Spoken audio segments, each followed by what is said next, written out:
Jo, oni budou závodit tady a pojedou dolů až tam. Dejte odběr a like. 3, 2, 1, start! Zatím vyhraje Macek. Jo, Macek to vyhraje. Macek to vyhraje. Vyhrál Macek!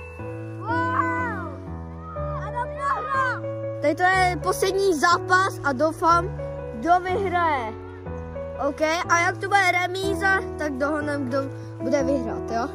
Takže, čau.